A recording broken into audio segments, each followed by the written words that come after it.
반갑습니다. 21일 화요일입니다. 화요일 새벽을 하나님께 올려드립니다. 함께 주의 거룩하심 생각할 때 찬양 부르십니다.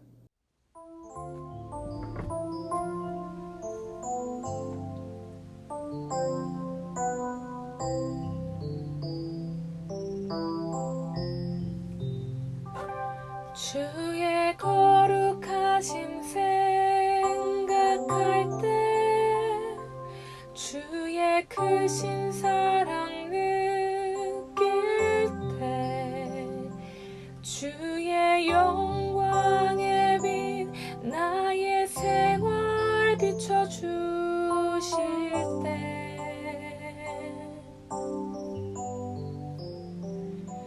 주가 주신 기쁨 맛볼 때에 주의 사랑 속에 나 잠길 때 주의 영광의 빛 나의 생활 비춰주실 때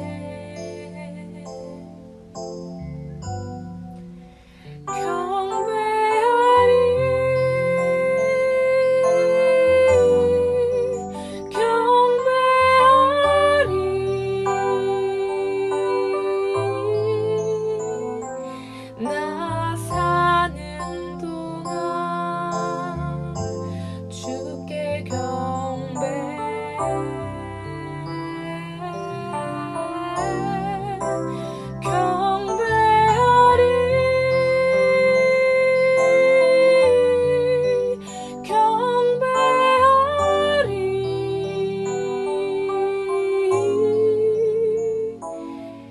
나 사는 동안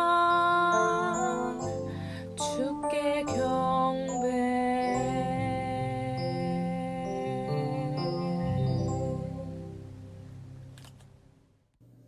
오늘 말씀 출애굽기 29장입니다. 29장 1절에서 3절까지 29장 1절부터 3절의 말씀 함께 읽겠습니다. 내가 그들에게 나를 섬길 제사장 직분을 위임하여 그들을 거룩하게 할 일은 이러하니 곧 어린 숫소 하나와 흠 없는 순양 둘을 택하고 무교병과 기름 섞인 무교 가자와 기름 바른 무교 전병을 모두 고운 밀가루로 만들고 그것들을 한 광주리에 담고 그것을 광주리에 담은 채 그 송아지와 두 양과 함께 가져오라. 오늘의 기도 제목, 오직 은혜 위에서 사랑하고 예배하는 이 시대의 거룩한 제사장이 되게 하소서. 오직 은혜 위에서 사랑하고 예배하는 이 시대의 거룩한 제사장이 되게 하소서. 이제 제사장 위임식에 관한 말씀이 시작되었습니다. 말씀의 이해를 좀 돕기 위해 전체 맥락을 짚어봅니다. 24장으로 가보면 24장 시내산 언약의 말씀이 시작됩니다. 그리고 성막을 지어라 명하시지요. 25장 이를 위하여 예물을 가져오라 명하십니다.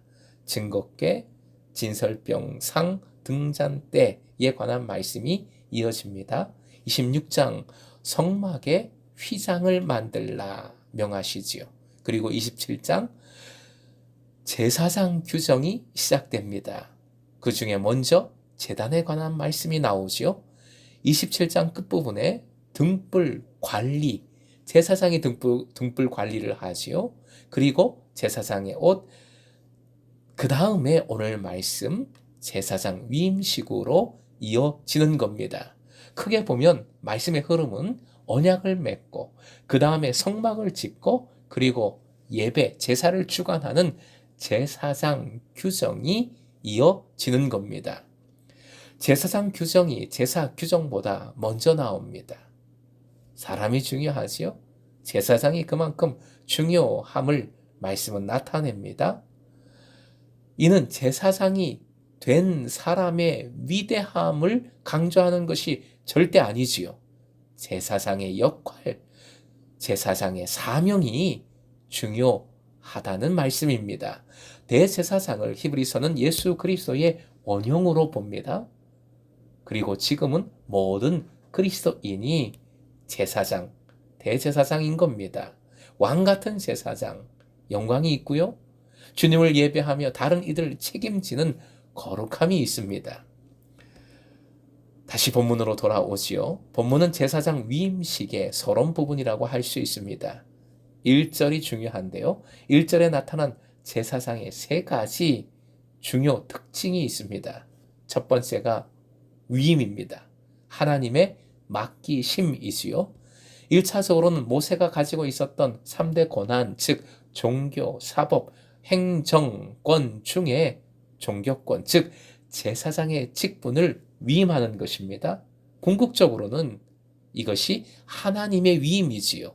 대제사장은 하나님의 대리자 역할을 하는 것입니다. 하나님께서 세워주신, 위임해 주신 직분입니다. 두 번째, 거룩입니다. 거룩은 하나님의 속성이지요. 여기서 중요한 것이 있습니다. 화면 보시고 함께 읽겠습니다. 시작. 거룩해서 맡기는 것이 아니다. 맡겨서 거룩하게 하는 것이다. 아론을 생각해 보십시오. 아론, 부족하고 허물 많은 사람입니다. 그런데 대제사장으로 세우십니다. 위임하여 거룩하게 하십니다. 예수 그리스도 인하여 왕 같은 제사장이 된 우리도 동일합니다. 똑같습니다. 우리는 우리 스스로가 거룩한 것이 아니지요. 잘난 것이 아니지요. 하나님 앞에 우리 스스로 허물 얻게 되지 않습니다. 우리는 겸손히 주님과 동행할 때, 예배할 때, 섬길 때에 거룩해지는 것입니다. 즉 제사장적 삶을 살아갈 때 주님을 닮아가며 주님을 나타내는 거룩의 삶을 살아가는 것이지요. 교회에서 일하면서 좋은 건 많지만 상처가 있을 수 있습니다. 사역자가 상처에만 집중하는 것은 매우 어리석은 일이지요. 사역자를 통해, 맡은 자를 통해 거룩을 이루고자 하시는 하나님께 집중해야 합니다. 그리할 때 주님의 거룩함을 덧입고 일하는 중에 그 사역을 통해서 주님 주시는 영광을 경험하게 되는 것입니다. 세 번째, 거룩하게 하는 구체적 방법이 바로 제사, 예배인 것이지요. 예배입니다. 1절 끝에는 어린 수소 하나와 흠 없는 순양 둘이라고 했고 3절 끝에 그 송아지와 두 양이라고 했습니다. 똑같은 제물을 일컫는 반복하고 있는 말씀입니다.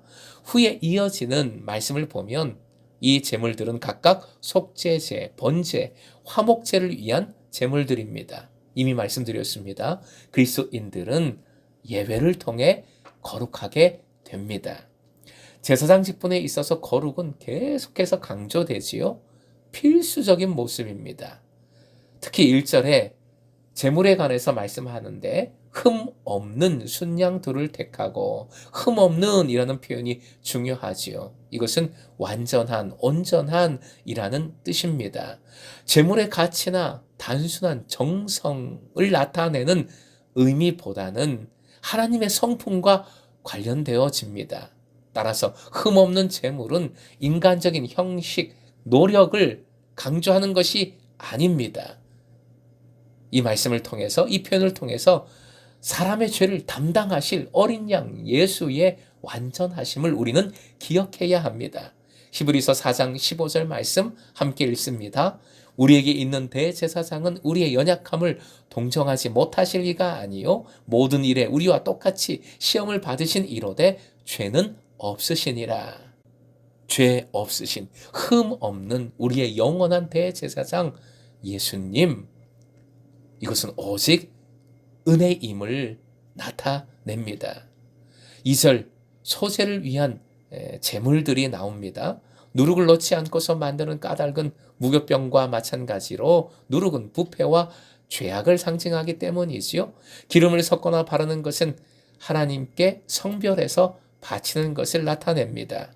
특히 고운 밀가루로 만들고, 고운이라는 표현이 나오는데 고운은 벗기다의 뜻에서 유래된 단어입니다. 곱게 빻은 밀가루를 의미하고 광야에서 이렇게 고운 밀가루를 만드는 일은 대단히 어려운 일이었습니다. 하지만 이 역시 앞에 나오는 흠 없는 이라는 표현과 똑같습니다. 즉 사람의 정성을 노력을 강조하는 것이 아니라 그리스도의 온전한 희생을 연결해서 반드시 기억해야 한다는 것이지요. 고운 밀가루와 같이 우리를 위해 완전히 벗겨지시고 빠지신 죽임당한 어린 양 예수 그리스도를 기억해야 합니다. 사랑하는 금성의 제자 여러분, 우리의 믿음은 우리의 노력과 정성에 토하는 것이 절대 아닙니다. 제사장의 위임은 제사장의 노력과 정성의 가상함, 그의 잘남, 그의 위대함으로 이루어지는 것이 아님과 똑같습니다. 오직 은혜에 토합니다. 하나님께서 세워주시는 겁니다. 죄인을 택하시고 부르시어 제자 삼아 주신 은혜, 주님의 자녀 삼아 주신 그 사랑, 오직 예수님에 의한 믿음이어야 합니다. 예수님의 은혜를 붙들고 그 은혜 위에서 하나님을 사랑하고 이웃을 사랑하는 것에 최선을 다합니다. 은혜를 값싼 은혜로 만들지 않기 위해 거룩함에 최선을 다합니다. 흠없고 고운 예수님의 삶을 닮아가는 일에 최선을 다합니다. 그 최선조차 성령께서 함께 하시며 도와주십니다. 그러기에 우리는 끝까지 내 노력과 정성이 아니라 내 힘이 아니라 은혜를 붙들어야 하는 것이지요. 겸손히 주님과 함께 해야 하는 것입니다. 사랑하는 금성의 제자 여러분, 오늘도 주님의 은혜 안에서 사랑에 최선을 다하는 주님의 예배자, 이 시대의 제사장 되시길 주님의 이름으로 축원드립니다.